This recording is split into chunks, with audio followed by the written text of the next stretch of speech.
On December 24, 1971, LANSA Flight 508 from Lima to Pucallpa, Peru, was struck by lightning. It caused a crash that ultimately led to the demise of everyone on board, except for one 17-year-old girl. Today we're going to explain how Juliane Koepcke survived a plane crash and 11 days alone in the Amazon. Okay, we go to the skies over Peru. Koepcke's hazy, disjointed recollections of the flight and the crash are nothing short of pure nightmare fuel. It was the day after her senior prom and just a few hours after her high school graduation ceremony. She was flying with her mother between Pucallpa and Lima so they could celebrate with her father. Along the way, the plane encountered a storm. The sky became pitch black all around them, and lightning was constantly flashing outside the windows. While her mother was concerned, Juliane, who loved to fly, didn't think much of it. Suddenly, there was a bright light on the wing, and her mother said, "Now it's over." The engine roared. People screamed. The plane plunged sharply towards the ground and began to break apart. Juliana's mother was thrown from her seat. Finally, Juliane, along with her seat bench, was sucked from the fuselage and out into the sky. Koepcke says she felt a calming wind as she plummeted toward the thick forest canopy, which she later recalled as resembling green cauliflower or broccoli. Her seat, which she was still belted to, rotated like a helicopter blade. She suspects this may have played a role in slowing her descent, and that the seat itself must have cushioned her fall. Yeah, think about that the next time a flight attendant reminds you to buckle up.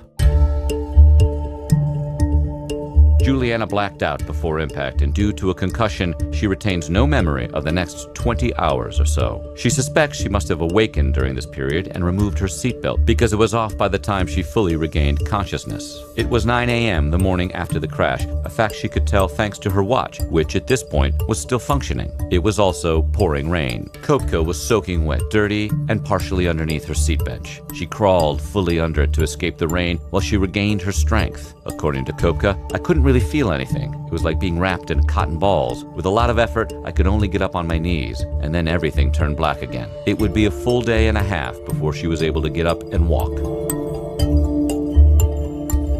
Juliane could tell her collarbone was badly broken. It was a sharp break that was overlapping beneath her skin, but luckily had not punctured through. She also had a deep laceration on her calf, but because she was in shock, it wasn't bleeding too much. Another cut on her arm had become infected with maggots. She feared that this might mean the arm would eventually have to be amputated, but at this point, there was nothing she could do about it. Doctors would later discover she also fractured her shin, strained her vertebra, and tore her ACL. Likely due to the effects of adrenaline, she didn't feel any of those things until much later, after she had reached a hospital. Once she felt strong enough, Juliane forced herself to her feet. Most people would probably be terrified to find themselves alone and injured in the middle of a jungle teeming with snakes, crocodiles, and all manner of poisonous flora and fauna. But Juliane Koepcke had a very unique childhood. Her mother, a world-renowned ornithologist, and her father, a famous zoologist, worked at a research station in, would you believe it, a Peruvian rainforest. Yes, Juliane had been raised in a very similar area, and her familiarity with the types of terrain was a major factor in her survival. It also meant she never became overly afraid of her situation. Koepcke herself mused, "I learned a lot about life in the rainforest, that it wasn't too dangerous. It's not the green hell that the world always thinks." No, Juliane wasn't afraid for herself. She was afraid for her mother.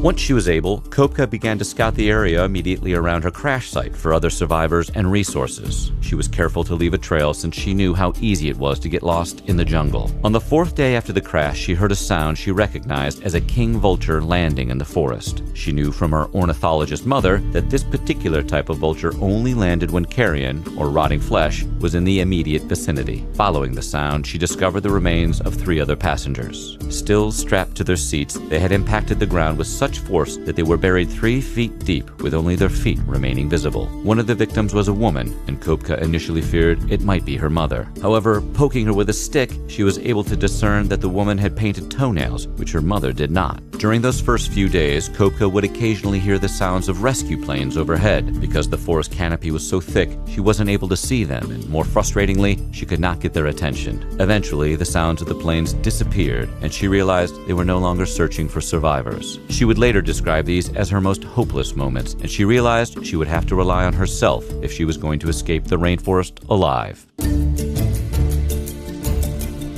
Juliane searched the area she landed in for other survivors, but she didn't find any. She did, however, find a small well. It reminded her of some advice her father had given her as a child. He told her if she was ever lost in the jungle, she should follow the water sources to find rescue. The idea was that each tiny stream would lead to a bigger one, and eventually to one big enough to be a water source for potential rescuers. Juliane has stated that had she found other survivors, she probably would have stayed put and waited with them. In hindsight, she realized that likely would have cost her her life. Without anyone else to wait with, she decided to start at the well and follow the water.